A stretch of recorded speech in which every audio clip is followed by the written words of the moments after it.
Welcome back to the Woven Energy Podcast on Real Practical Shamanism with me, Joseph Sikora, and as always, Damon Smith. We are here once again to talk about shamanism from the ground up. So we're going to look back at an episode that we actually did a long time ago, I think episode 3, and we called it The Pitfalls of Learning Shamanism. So in this episode, we want to do a Pitfalls of Learning Shamanism Part 2. So I'm hoping this is going to be a nice sort of lighthearted-ish episode. Lighthearted for the Woven Energy Podcast anyway. But until this point, we've always kind of focused on the biggest pitfall of shamanism, which we have attributed to imagination. And so with this episode, I'm hoping we can explore maybe a few other things, but also tie it into last week's episode, or the last episode, which was a Q&A. And one of the more prevailing questions that a lot of people have, which is, how do I know I'm not fooling myself? Which I thought would be quite a good fit for the pitfalls of learning shamanism. So hopefully we can explore that. But before that, Damon, how are you doing? I'm very good, mate. How are you? I'm excellent. We have a few patrons to thank, if I'm not mistaken. Well, we have all our patrons to thank every single time. Oh, yes. Awesome bunch of people there too. The tribe, as we refer to them as. Just a couple of recent ones. I don't know if I thanked you on this one or not. We thanked you on this one or not, guys. Willem, and thanks for becoming a patron, mate. And our good friend Ricard Ellefson has increased his patronage of us, which is fantastic. Ricard was over in the UK recently and we had a great time doing all sorts of things, martial arts and shamanism related. So thanks ever so much, Ricard, as well. And to all patrons for all your ongoing support. That's amazing, guys. Thank you. Yep. And as always, you can support us over at patreon.com/wovenoenergy and get all sorts of weird and wonderful extra little things. So, Damon, the pitfalls of learning shamanism. It's a big topic. Massive topic, mate. You know, you said it was going to be light. It may be somewhat controversial. Hey, well, we all like a bit of controversy here, you know. Yeah. So I don't know where you want to start. I mean, you're as good person to decide where to start on this as me. I guess one of the things, like you said, one of the issues with learning shamanism in general is this whole imagination trap thing. And there are so many variations and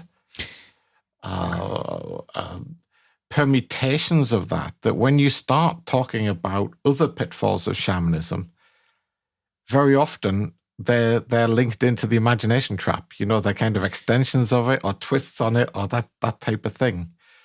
Yeah, so, imagination's almost like a broad overview, isn't it? Because we've talked about a few pitfalls that relate to imagination. You know, one that springs to mind is your many and varied takes on taking the whole psychedelic drug kind of aspect of it. Yeah, the Arun Murg. Yeah, I'm not sure how good my Mongol pronunciation is these days. I used to be able to do it okay. Yeah, that's mushrooms in Mongolian.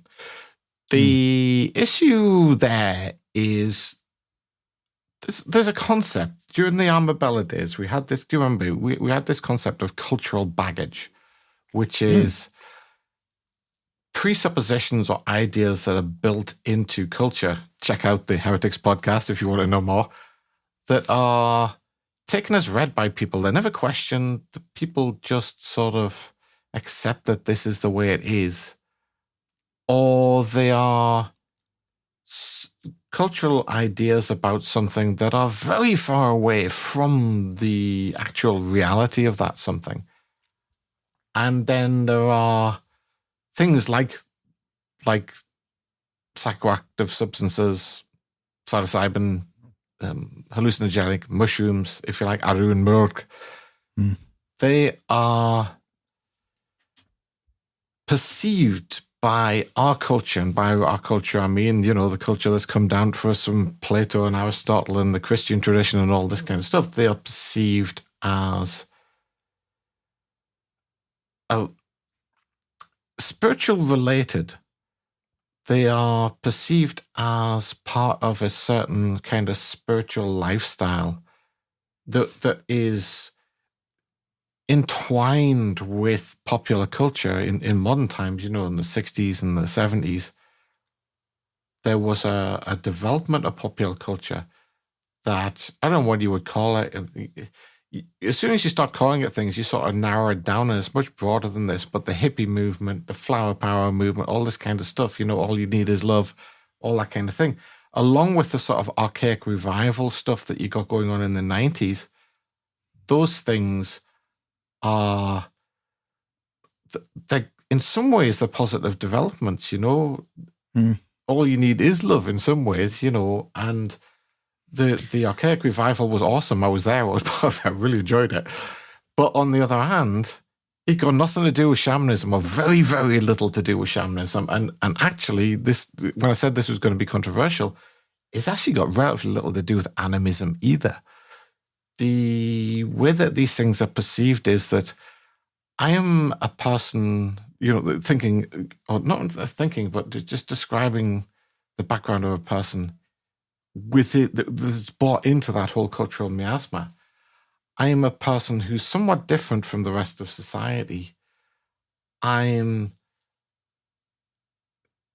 more spiritual than other people. I'm probably not religious, but I'm more spiritual than other people. And I engage in a lot of these different things, but at quite a lightweight level. And my whole experience of my, for want of a better word, I don't know what word to use, hippie lifestyle, is the primary thing to me. And I love nature, and I love being around nature, and I love getting together with like-minded, in inverted commas, I use the word minded deliberately there, like-minded people, and hanging out with them. And I'm not so keen on these sort of city slickers who work all day long, work really hard, get stressed out, get bunged up in traffic jams and, all this kind of stuff. I'm not so keen on their lifestyle. But actually, I don't realize that my worldview is far more similar to their worldview than I think it is, or that I believe it is. That's because I've just simply swapped one miasmatic culture for another miasmatic culture. Do you follow what I mean? Yeah. Well, I mean, there's no denying that these substances. I have limited experience in terms of variety, but there's no denying that these substances can take you from being quite a locked into a rational and logical mindset to being more open and being more kind of receptive to nature and the world. There's no denying that actually occurs. But so I'm interested in prodding you further on why you think, why that doesn't relate to animism. There is denying that, Joe. Yeah, I'm sorry about I'm going to respectfully disagree. It can certainly lead to me believing that I'm more open and more receptive to the natural world. But that's not necessarily true. It may be true, it may not be. My point is that these psilocybin, for instance, these mushrooms or whatever other type of psychoactive substance that you are using, let's call it using, are affecting your state of consciousness. They're affecting your mind, your spirit, in a way of breaking down some barriers, but they are reinforcing other barriers at the same time. And this is why BAT, this is why it's known as Burajika Tarate, is so important in shamanic practice. The indicator that tends to me to indicate that someone hasn't really very well understood the purpose of those tools, let's call them tools, in shamanism itself, is that they start telling me things like they had a good experience or they had a bad experience. To which a shaman's question would be, so what? What's that got to do with anything? The fact that you had a good experience when you ingested a psychoactive substance simply meant that you enjoyed some effect on your nervous system, some effect on your body that resulted from you ingesting say, Arun Murg, sacred mushrooms. That's what you're telling me. What's that got to do with shamanism is my question. That's the question I asked back again. What has that got to do with shamanism? I'm just interested whatsoever. I totally get that. I'm just interested in what you said about animism, because, whenever I've done it, there's always something that hangs with you afterwards. I don't know what that is, but there are scientific studies now as well, which say that up to 12 months after taking these substances, there's like a feeling or something which hangs with these people, like especially when people have something like mental illnesses, depression, anxiety, and stuff like that, and it kind of reduces that for a very long time. Yeah, absolutely. They're interesting. It can break down some things. Yeah, it can break down some things in your brain, or in your nervous system, in your consciousness, if you like, or it can serve to take away inhibitions. It can serve to take away blocks. But for everyone that those things block, without the discipline of shamanic technique, it'll introduce a whole bunch more that you probably won't notice. And they will be just as big blocks, if not more so, than the ones that you're using to break it down, potentially, in terms of shamanic technique. I did not say that medicines are not good for treating illness and stuff like that. I'm definitely not saying that. They are. But again, what has that got to do with shamanism? Nothing. My point around the social perception of psychoactive substances is that they are not understood as what they actually are. With respect to shamanism, they are tools. They're tools in the same way that the shaman's drum is a tool. There's tools in the same way that the shaman's staff is a tool. They're tools in the same way that, the shaman's voice is a tool if you're doing homoluk. That is their purpose in shamanism. And the most, I guess, obvious way that they facilitate shamanic technique would be at the modoc level, where they're facilitating the shaman slipping onto the vessel as a kind of lubricant. But I didn't say they can't do other things. Sure they can, and some of those things may be beneficial. What I said is they've got nothing to do with shamanism in the way that they're perceived in contemporary society, in contemporary social culture. Yeah. Shamanism is always directed. It always has a purpose. The overarching purpose of shamanism is for the shaman to support, as a kind of strategic agent, a broader but not very large group of people who surround them. That's the purpose of shamanism. The shaman uses various tools in doing so. One tool is the drum. Another tool is psychoactive substances. In my opinion, the drum is a far better tool than psychoactive substances, though the two things are not mutually exclusive. Of course, you can use them both at once, because the drum's application is far broader than the application of the psychoactive substances in shamanic technique. But that's not to say they're not useful.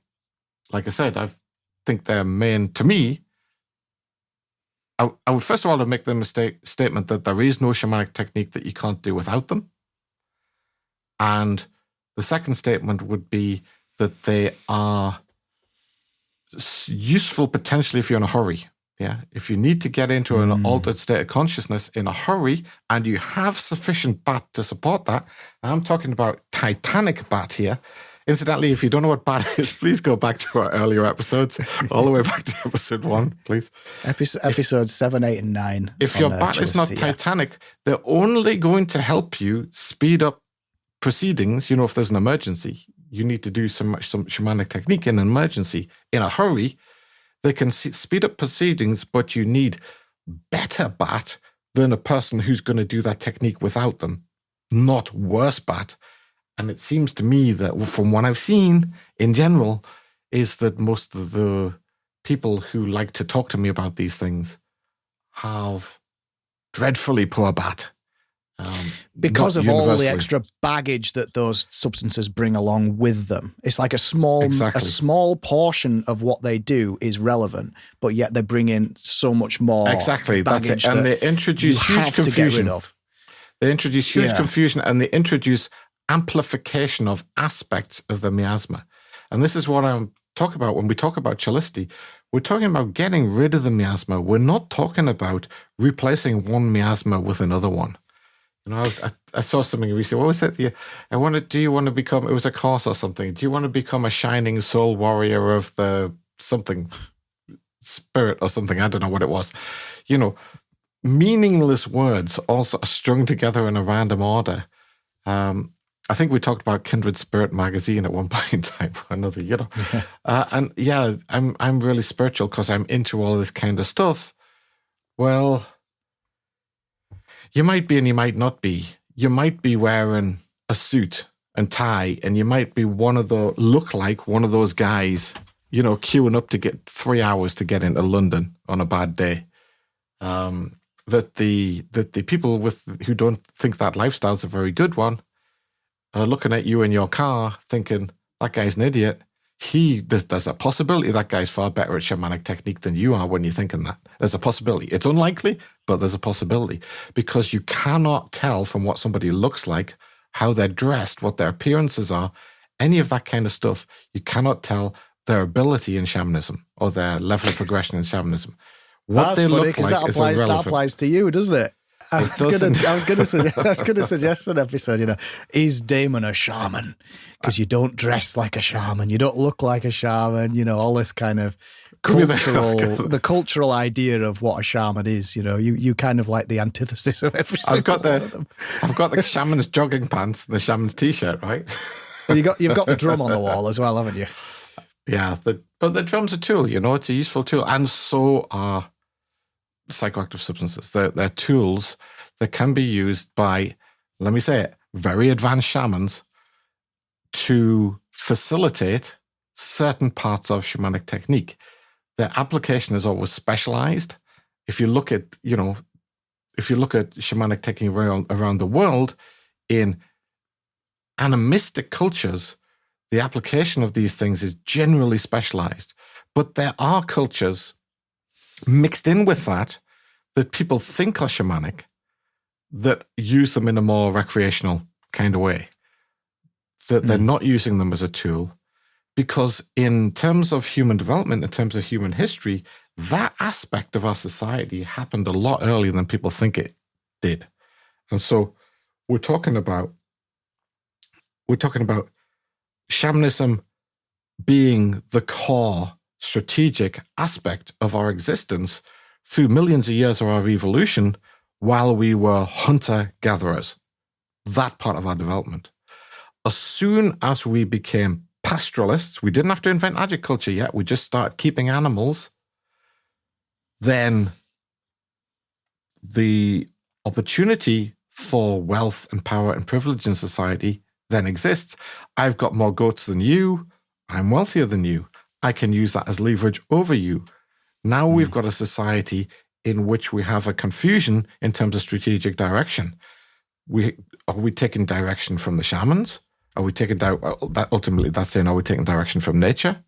Or are we instead taking direction from the guy who has the most goats? Yeah. The guy who has the most goats, he wants to stay the guy and his children and so on who has the most goats. He creates, either consciously or subconsciously, he creates a miasmatic framework in which we all exist, in which people behave in a range of different ways. And, you know, we can see different, you know, anthropology and the study of human history shows us with lots of different human cultures, everybody's behaving in those cultures in different ways. Think ancient Babylon, ancient Egypt, think of the Maya, think of Eskimo culture. You know, they're all behaving in different ways, but they have a social reality diverse from each other. But just by complete coincidence, it tends to reinforce the position of the elites within society, within that culture, even though it's different from it's a different thing that tends to repel reinforce the position of those elites within that society. That is the culture that self-polices people. And you can think the classic example of that, how the Bible writes, give unto Caesar what is Caesar's. Jesus was asked whether they should give money to the Romans, give unto Caesar what is Caesar's, That's it. That's exactly the kind of attitude. Do you give, just going off on a slight tangent, I'm just purely out of curiosity, do you give any credence to this sort of theory that the reason why these substances, these psychedelic substances specifically, that type of substance is so illegal? Basically, it's completely illegal. I mean, some of them are getting declassified now, but most of them are still completely illegal. Do you give any credence to the idea that that's happened in a way that's because they do kind of like make you see power structures differently and kind of like level out the way you perceive the world in terms of those power dynamics, and it's a threat to the powers that be, so to speak? Do you give any credence to that, or does that make any sense to you? To a certain extent, there's some truth in that. But on the other hand, I'm going to disagree again. I said it was going to be controversial. I disagree that they're all illegal. Most of the really effective ones in terms of social control are highly legal. Sucrose springs to mind. Sucrose has been used to control our society for, probably close to 200 years now.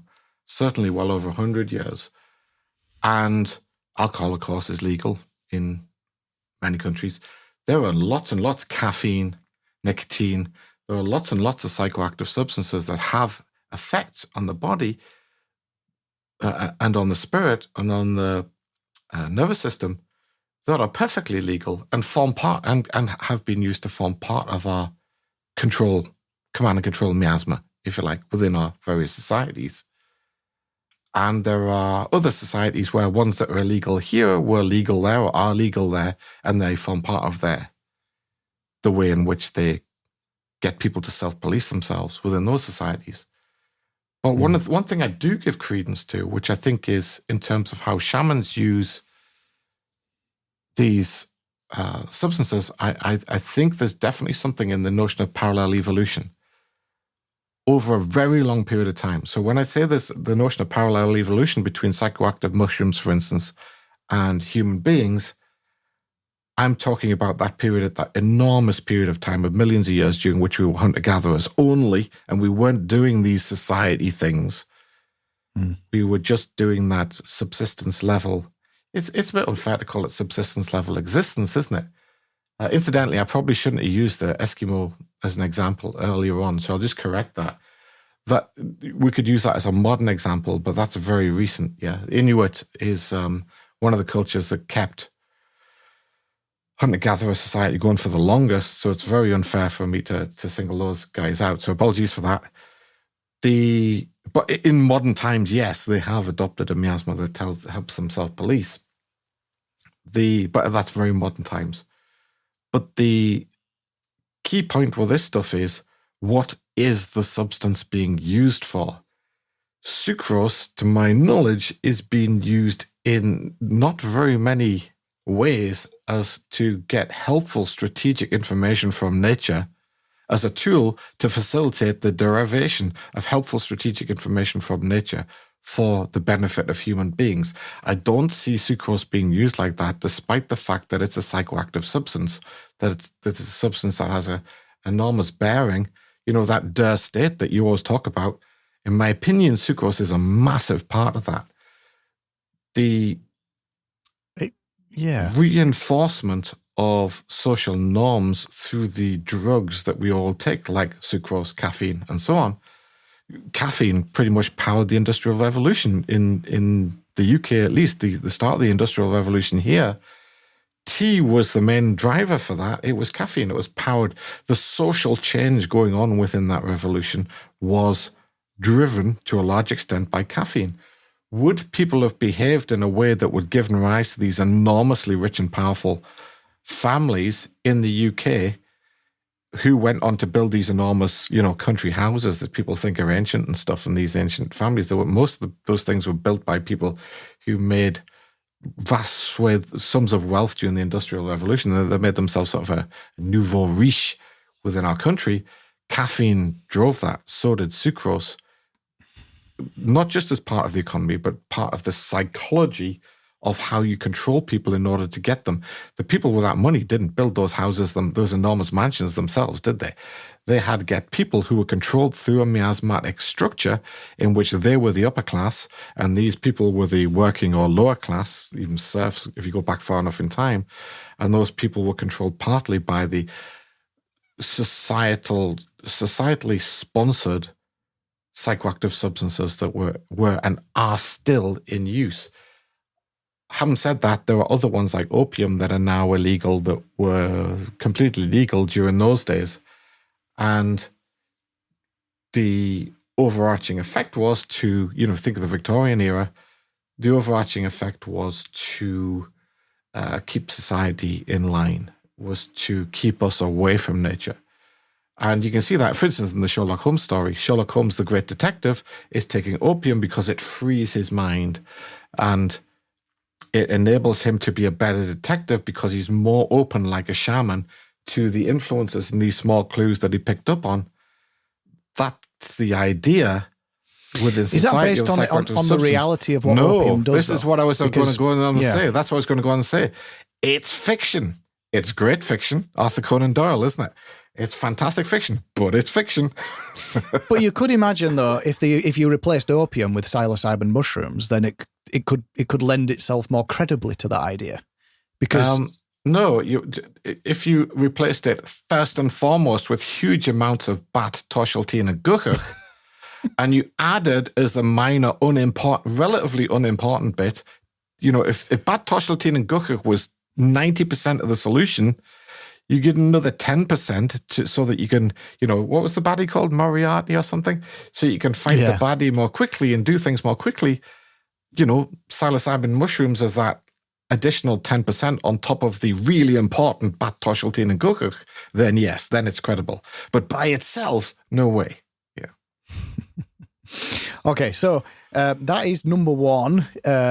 Don't take psychoactive substances, at least until you've developed an extremely strong bat and you know exactly how to use them. Would that be correct? Well, you need to know what you're doing with them. As I've said many, many times, you don't need them. You don't need them. Yeah. But the thing is, I might be more tempted to encourage you to stop using psychoactive substances, like especially sucrose. Just cut it out of your life. You don't need it. It's interesting that because there is a lot of studies. Well, I mean, it's just clear. If you take quite a lot of sugar, you just end up completely in that DIR state. So that is I get that. I get that completely. Well, it's not. It's actually sucrose because there are natural sugars in our natural diet. Yeah, fructose is probably the best example. I mean, our natural diet as hunter gatherers. Yeah, it's the prevalence of sucrose that's the issue. If you walk into a big supermarket, and you were to go around the shelves, so you'd need a big trolley, pulling everything off the shelves that has sucrose in it, and just leave whatever else is left, I reckon you would clear out more than half the products in the supermarket. That's how much sucrose we're all ingesting. Well, it's super addictive as well. It's as addictive as cocaine, and it's probably legal because it fuels the economy. Massively. It used to be very expensive at one point in time. But I mean, I think one of the really interesting things that has been an eye opener for a lot of people when they start looking into hunter-gatherer societies versus other types of pastoral and early agricultural societies is the lifespan. I mean, sure, like all wild animals, hunter-gatherer societies, human beings as wild animals, which is I'm not using as a negative. That's what we're aspiring to as shamans. Human beings as those positive, wonderful wild animals in hunter-gatherer societies, like all wild animals, they have high infant mortality. But if they make it past childhood, they live way longer than people in pastoral societies, way longer than people in early agricultural societies. In fact, we're longer in middle and almost semi-late agricultural societies as well. They are much healthier. And that's not because they are, one of the things with monocultures in agriculture is, For instance, you see this in the Far East, don't you? And you see that here as well, rice. Everything's rice out there, and here everything's wheat, right? There's another challenge. Go in the supermarket and pull all the wheat-based products off the shelves. Hunter-gatherers eat everything that moves, right? They'll eat bugs, they'll eat insects, they'll eat anything, and it's different things at different time of year. If they're not living in, sort of equatorial latitudes, even there probably is in equatorial latitudes as well, to a lesser extent. But if they live, hunter-gatherers live in a mixed deciduous woodland, because they're eating something different every week, aren't they? And they have a huge variety in their diet, and they lived, based on the archaeological evidence, they lived ripe old ages and still doing those few, tiny, vanishingly few societies that that have almost brought hunter-gatherer culture up to the present day. The San people, and some parts of Siberia, almost up to the present. Well, highly active as well. Yeah, before we dumped our horrendous culture on them, So I think that one of the things that is sad about the way that our society's gone is that we've managed to create, a civilization. We've managed to create a lot of good things, that are really cool, like computers and, the internet, and our ability to communicate with each other and to find other people interested in shamanism within our culture, which is kind of difficult. Really interested in shamanism, not in, oh yes, I'm a shaman, I'm interested in shamanism. I went on a 2-day retreat and I found my spirit animal and now he tells me what to do, not that kind of shamanism, like real shamanism that people are genuinely trying to take on nature as a teacher in whatever way and be honest about that and be open about that. Headbutt nature, if you like, or allow nature to headbutt you in the face kind of thing, with all the harshness and the difficulty that entails. Finding those people is hard. It's really, really hard. And it's been a revelation, hasn't it? The Woven Energy podcast, in terms of us being able to reach out to people. Because, when we were younger, me and Joe, we used to talk about this stuff because pretty much there was no one else to talk to, didn't we? There's a few other people that we knew who were sort of semi-interested. But that was it. It was like me and Joe. There was a core, very small group of a very small group to begin with that was interested in this stuff. So, but did we ever talk to a lot of people? The level of disinterest was colossal, right? It was absolutely colossal. I talked to people about shamanism continuously since the 1980s. And the number of people, well, there's Joe, there's Paul, maybe, the number of people I actually managed to genuinely interest in the subject, rather than, because also I had all my martial arts students, and it's like a lot of people sort of went along with it just because they wanted to learn martial arts off me. But they're not, there was only one ever who asked me to start a podcast out of all those people. Yeah, well, for me, it was just because, just mirroring exactly what you've talked about for the last 30 minutes as regards to psychedelic drugs. It's so easy to get fall into that kind of hole, so to speak, when you learn shamanism. And what you bring, and it's what I noticed straight away, is that there's a practicality and a realism to often what can be interpreted as woo-woo supernatural stuff. And it just resonated with me, as I'm sure it resonated with others. But there's obviously something to shamanism. It's just the term has been completely butchered. Those well, wait a minute. I mean, it is an academic term. It's an academic term anyway. The term shaman is not an academic term. That's a Siberian term, and I'm totally cool with it. But the term shamanism, obviously it's an ism, I think, well, shamanism, that means you can compare it to communism and, I don't know how you go about that. Yeah. I just think this approach appeals to a certain type of person who is open to, there is something there, which there clearly is. And it's like it's a lens through which you can try and access this stuff, is the way you do it. Yeah. So it helped me a lot. So the pitfalls of learning shamanism, we've talked about psychedelic drugs, which is probably a massive one. I mentioned at the beginning of this episode, it would be really cool to address what is it now? How to tell when you're going wrong, or like how to I've got this question specifically somewhere. Yeah. How do I know I'm not fooling myself is the main overarching question. Yeah. So Chillicity is the foundation of that. We've done episodes and episodes on it. The premise, if you want to think of Chillicity as a logical premise, the premise is if you're not thinking, if you're not judging, if you're not evaluating, if you're just taking all in as is and not interpreting it, there's another massive pitfall of learning shamanism. We're sort of getting onto the level 4, moving on to level 5 kind of area in our main sequence episodes. This is going to come up soon. Oh, I had this experience. Usually they say the amazing experience. I can't bring myself to do that. Oh, I had this experience. This happened and that happened. And I saw this and I saw that, Yeah, so what? That's the issue.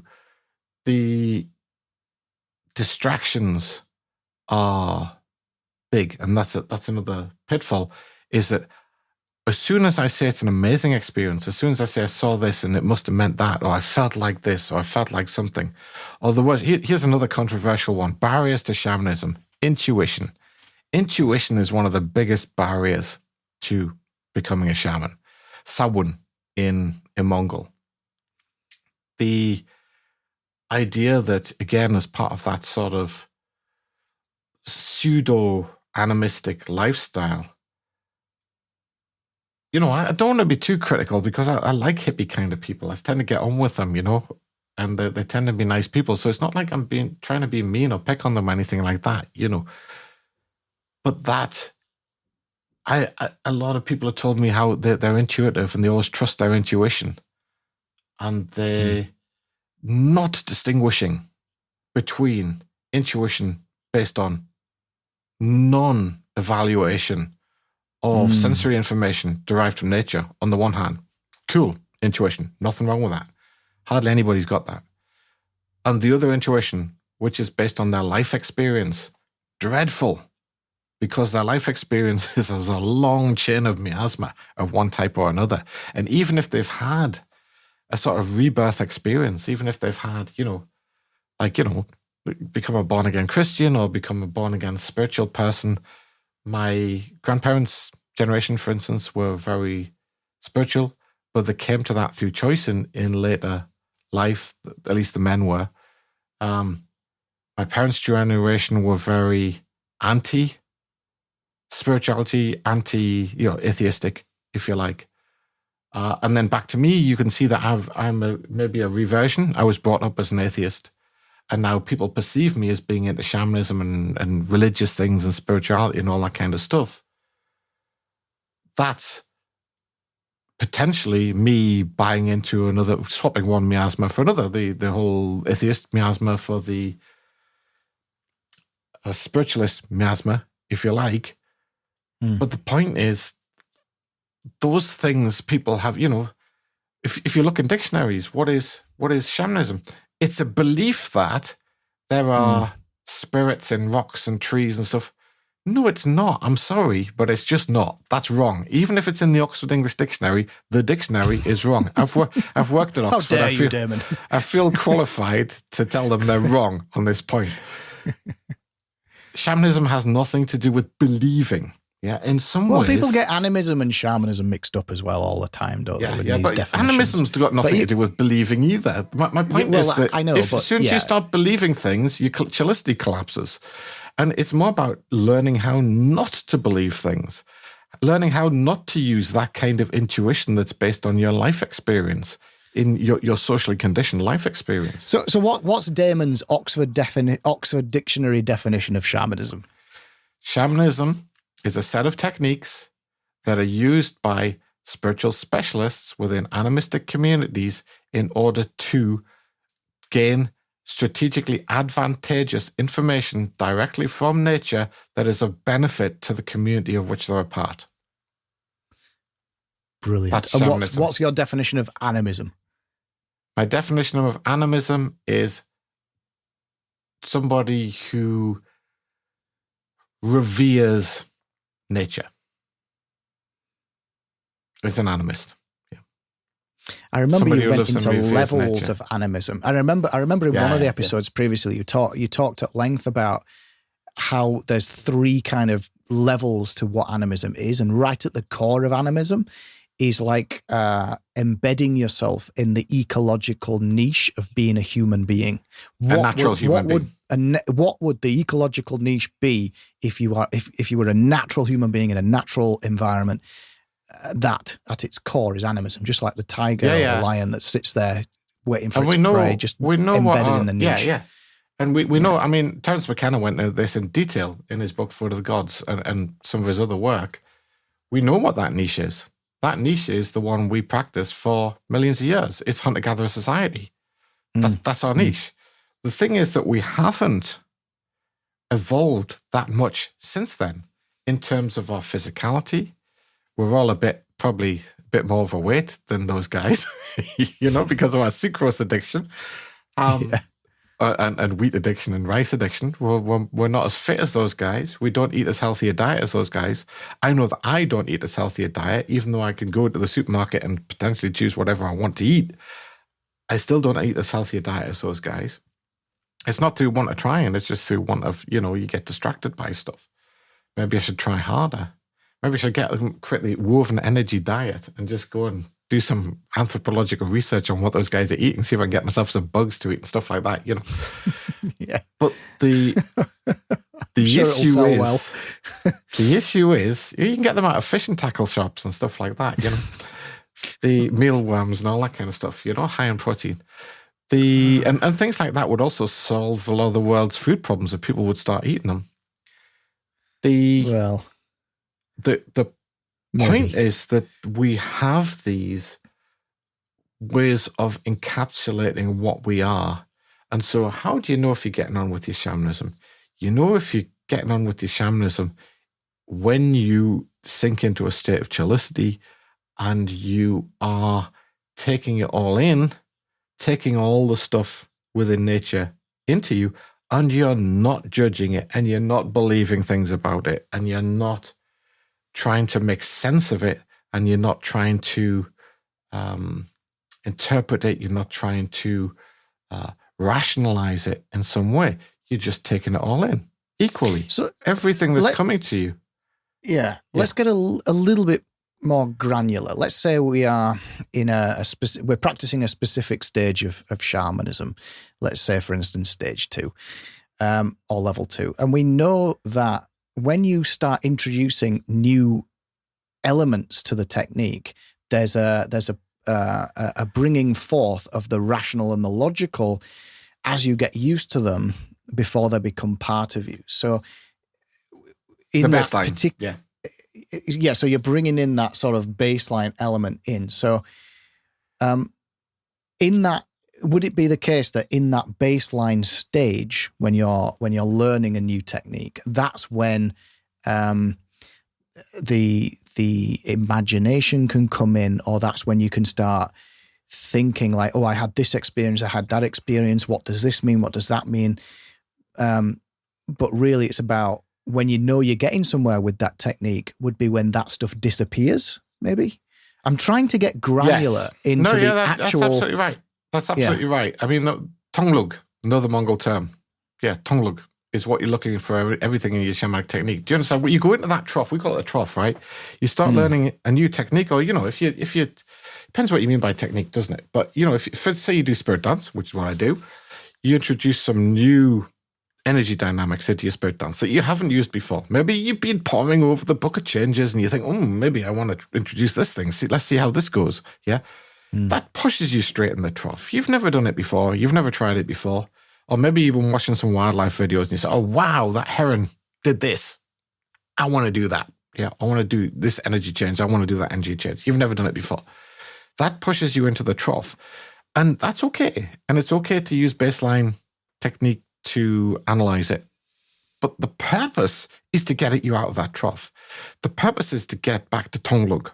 Yeah, is not thinking, right? Tonglug is not thinking. You've got to be able to do that because the shamanic technique is always directed. What's the purpose of incorporating that? The purpose of incorporating that is to make your weave richer, your woven energy, to make it richer, to make it more varied. In making it more varied, at later stages of shamanic technique, that enables it to interact with a broader pattern of the weave, which is the whole of Mother Nature, the weave that makes up the universe that we all live in, to interact with that and to join in as part of the dance of that weave. That is the purpose to get to there. And then from there, there's another purpose. Interacting with that weave, you're going to start taking on information that didn't come from inside you. You start taking on information from Mother Nature herself that is then potentially useful information that you didn't pick up on. So here's another thing. In a state of chillicity, you should be able to pick up on stuff that other people can't pick up on. You should be able to, if your chillicity is real. Great example of that is, if you do martial arts, a great example of that is simply reacting to an attack. I was actually, many years ago, I was part of a study, a scientific study, looking at reaction times in martial artists and boxers. And this study's been done a lot of times, but we were on this sort of high-speed photography video thing. And then you have to react to a light, So as soon as the light comes on, you have to move. And then you have to react to a punch. And the people who had more experience, more training, were much more able to react a lot earlier to a real punch than to a light coming on. The people with less experience were reacting much more slowly to the real punch and much closer to the experienced people's reaction to the light coming on. What does that show you in the massively minor and minute subset of shamanism that is the martial arts? What that shows you is the more experienced people who have experience of the reality of people trying to hit them are picking up on subtle cues in the movements and in the atmosphere and the vibe holistically that the other person is doing than the untrained or relatively untrained people are. Do you follow me? So yeah. But also so many people, a lot of people will have experienced a simple light coming on, off and on. That's a relatively simple thing, whereas reacting to a punch is something that not many people have experienced unless you've put yourself into that situation countless times before. And But they didn't have to do anything. All they had to do was step backwards. There was nothing fancy for them to be doing. There was no learned technique or anything. When the other person punches, you just step backwards. That was it. So incidentally, this is very interesting. My beloved wife was the person conducting this experiment on me. That's part of how I sort of got together with her. It's part of the story. And I was her star. Reactor. And when she showed it to her professors, nobody believed the reaction time, because on this high-speed photography, I was moving in the same frame that the attacker was moving in. And it's nothing, it is nothing that, it's just that I'd practiced a bunch of shamanic technique by that time and nobody else had. So surprise, I was the star of the show, It was your secret technique. Super technique to acquire a wife. Right? Imagine saying that, it's because of my shamanism. Yeah. But, we've had a long and happy time together, partly as a result. I wouldn't say that it was it's just because I impressed her with that. There was a lot of other things that went into making a relationship, obviously, but it's I guess it didn't hurt, So yeah, the issue really with whether you getting on okay with chillicity, we've mentioned it before, it's very simple. Can you do things in terms of your chillicity that other people can't do? For instance, can you hear things that you couldn't do before you couldn't hear before you're in a state of chillicity? If you practice your chillicity and you're getting it right, you will hear a ton of stuff that if you just stood there not in a state of chillicity, you'd never heard it. Distant traffic, the wind moving through the leaves. It's interesting. One of the experiences that I had was, when we did this staring out over a lake, it was a relatively peaceful day. It was up by the reservoir we used to train at. And he said, just stand there and do your thing. So, and soon it's like, it's a weird sensation that comes over you, because almost like somebody's put headphones on and everything, even though it was a relatively peaceful day, everything just enveloped you, and it was all like you could the wind, sort of the birds chirping outwards. Yeah. Just a big sort of cacophony of so many things. Isn't it interesting that and this is going out to level 2 and level 3 and level 4 even, isn't it interesting that something that seems so introspective as, for instance, cellicity practice, it seems very introspective. Actually, it ends up actually being the opposite of that. It pulls you out of yourself. It pulls you out into the world. Not because you intend to go out into the world, not because you intend any of that, because there's no intention in it. It just does that. It just by itself. And this is one of the wonderful things that nature has provided you with as a natural human being, is this incredible ability to extend your spirit outwards into nature. But you don't need to do anything to have that ability. You need to stop doing things, because the ability is an all-the-time ability when you're in a natural state. It's the non-natural state that pulls you out of that ability as you grow up. You go to kindergarten and you learn stuff from your parents and from your friends, and you go through the various schools and all that kind of stuff. You learn from the TV, you learn from movies, you learn from other people. Not saying that there's not some good stuff in learning as well. Obviously there is. But what I'm saying is that's what pulls you inside yourself. People are very, very introspective. Another pitfall to shamanism. Introspection. I'm not getting on very well with this technique. I need to have a think about how to improve it. Yeah. I need a baseline ratiocination. I need to look on the baseline for a solution. Shamanic technique is to do with the midline and the top line far more than it's ever to do with the baseline. You will never find the solution to a difficulty, or generally not find the solution to a difficulty on the baseline. What you need to do if your level 4 technique's not going so well is drop back to your level 3 technique, practice harder. If your level 3 technique's not going so well, drop back to your level 2 technique, practice harder. And even if you are the most wonderful, fantastic level 7 shaman out there in the world, you're Nakayama Miki, for instance, you're this amazing, powerful shaman, still the most important thing for you to practice is cellicity. Given that wild animals, we can kind of accept that wild animals, they naturally are in a state of cellicity, far more than we are, given that constantly, some of them, constantly, yeah.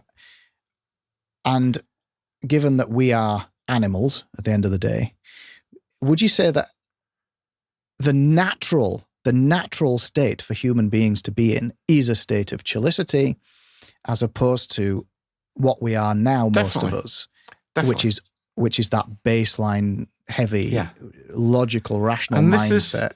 And perhaps that's why it's so exciting and so different when all of a sudden we go to the gym and lift weights or something and we feel so much freer, or we do a bit of meditation and all of a sudden we feel more present, and you see these spikes in cultures, especially Indian mystics and stuff that might have just got a taste of this, and they make such a big deal of it, when in reality it's just a natural state that we should all be able to fall into at will. And we shouldn't have to fall into it. It should be in it. This is the thing. We've fallen out of it, right? We've fallen out of it, or sucked ourselves out of it, one or the other. Here's another Mongol word, morkel. Morkel.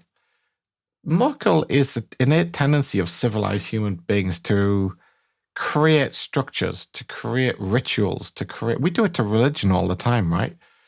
To create, and to politics, and to have systems, and we do it in the workplace, and we have these, wanted, experienced project manager, must have experience in Prince 2 and, various other things, must be a certified agile PM and all this kind of stuff, Yeah. That stuff is all part of the miasma as well. We have it ingrained into us that there must be a plan. You see politicians all the time blaming each other. Your planning wasn't good enough. Maybe the planning was too good. Nobody ever makes that suggestion. Maybe your planning was far too good. Have you noticed how politicians answer every single question with the same answer, especially if they've got something they've been told to say? Yeah. It's hilarious. The interviewer asks one question, I know, mate. and they just say the same thing over and over again without even answering the question. It's just like, are you a robot? Are you a real person? What's going on? We all vote for him, mate. It's our own fault. All the stuff we get, we all vote for him. Theoretically, that's it. And at least those of us in alleged democracies, that's one I've promised to do on heretics, not on woven energy. I said that over on heretics, I said this is the myth that the UK is a democracy. Now, the UK is not a democracy. You have no choice at all. No matter what election, general election, that you vote in, you will be picking from. First of all, it's just those small number of swing constituencies that make all the difference in general elections. So if you're not in one of those swing voting constituencies, you have no impact whatsoever, no matter who you vote for. If you are lucky enough to be in one of those constituencies, then you're picking from two parties, the Conservative Party or the Labour Party, who are, from my point of view, carbon copies of each other. Yeah. That is the strength of the miasma. Yet nobody questions whether we're a democracy or not in the UK, even though no matter who you vote for, it makes not the slightest bit of difference. Well, what is it George Carlin said? We have the illusion of choice. That's it. Yeah, exactly. So proportional representation, man. That's it's a step in the right direction, isn't it? Yeah. It's a step in the right direction. So, but in terms of how to run societies, there's no perfect solution. I think Churchill said that. The thing that I like is strong local government. It's getting back something towards what we had in those hunter-gatherer days. It's nowhere near close enough. But hunter-gatherers don't have this problem. How do you run a large, complex society with thousands and thousands or millions of people in it? They never had that problem. 15 people was a big group to those guys. It's, and how do you run a group of 15 people? We don't really need to, do you? You know them all. You can sort of deal with things together. It's when you get these huge societies whose purpose is not clear, and there's another aspect of the miasma that's a blockage to learning shamanism. You want to be a shaman, your purpose should be clear. Shamanism is a directed thing. What you're heading towards should be clear as day to you, if to nobody else. And what should your purpose be? Well, if you want to be a shaman, it'd be good if your purpose was the same as all previous shamans, or the vast majority of previous shamans. You're there to help people. You're there to nurture people. You're there to support people. What can you do to help them that they can't do to help themselves? You can do things that you learn from Mother Nature, the thing that has the biggest impact on all of us. That's how you can help them. And then your next question is, well, how do I get close to Mother Nature? How do I learn more about Mother Nature that average members of our society, the normal people, don't have access to? Shamanic technique. Lots of Take psychedelic drugs. Lots of different ones, of which psychedelic substances may be a small, useful part as a tool, but never as a foundation. Never as a foundation. There's another block to becoming a shaman. If you think psychoactive substances are the foundation of shamanism, you've got it very, very, very, very wrong from the outset. And you're in a dreadful place to begin with, if you ever want to be a shaman. It might be a big question for the end of the podcast, but how have you noticed your attitude change through your journey through shamanism? And your kind of the way that you perceive this stuff changed over the years? I think I'm maybe a more mellow person in terms of what's come out of my shamanic practice. I think I'm a good deal less judgmental. I think that one of the things that I'm very able to do is to get on with people. Maybe partly because, my work is effectively shamanism in the workplace, right?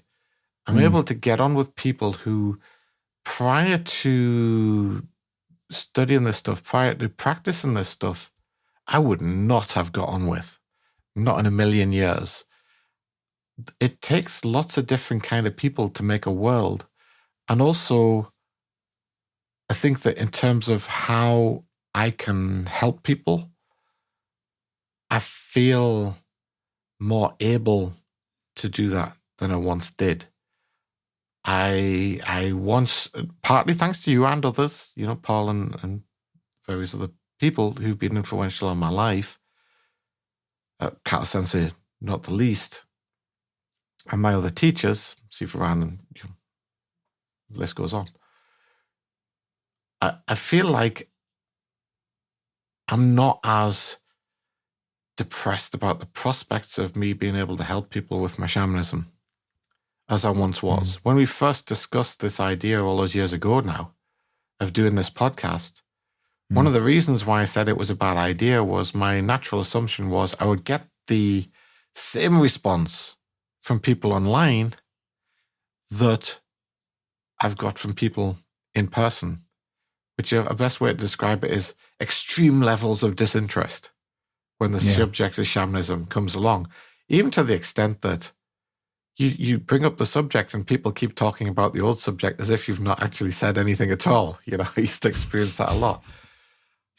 But of course, this mechanism, this podcasting mechanism, about which I knew very little to nothing when we started, enables you to reach out and touch people at great distances, including Mongolia, which is amazing, and other places, which is fantastic.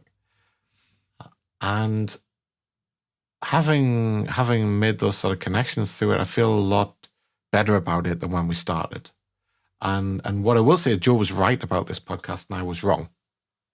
I'm happy to admit that. So there's something I've learned in my life, because I was absolutely convinced that I was right, Joe, I'm afraid. Yeah, I mean, you say that. It didn't take long for us to get into the swing of it with this podcast and develop a following that was good. But that's the beauty of the beauty of the internet, and the downfall of the internet, kind of, is you can potentially reach a lot of people. So if you've got a very small niche like shamanism, then you can reach more people and bring more people in. Yeah, absolutely. But I would like to do another one of these, Joe, because when we said that first one, the Pitfalls of Learning Shamanism, actually now we've been thinking about, I could easily do another hour on this, more things that we haven't mentioned. So the Pitfalls of Learning Shamanism part 3 is coming next. Let's do that next. Let's get it done with. Because we don't want to bounce around so many times. So let's do part 3 next, and then we'll carry on. Do another heavyweight then. Yeah. All right. So on that note, are we happy to wrap things up? Yeah, let's draw a line under it there. Brilliant. Well, look forward to a continuation of this in the next episode, Pitfalls of Learning Shamanism Part 3. You can support us over on Patreon at patreon.com/wovenenergy, get extra stuff. And again, we want to say thank you so much for listening. And with that, we'll see you in the next one. Thanks, guys.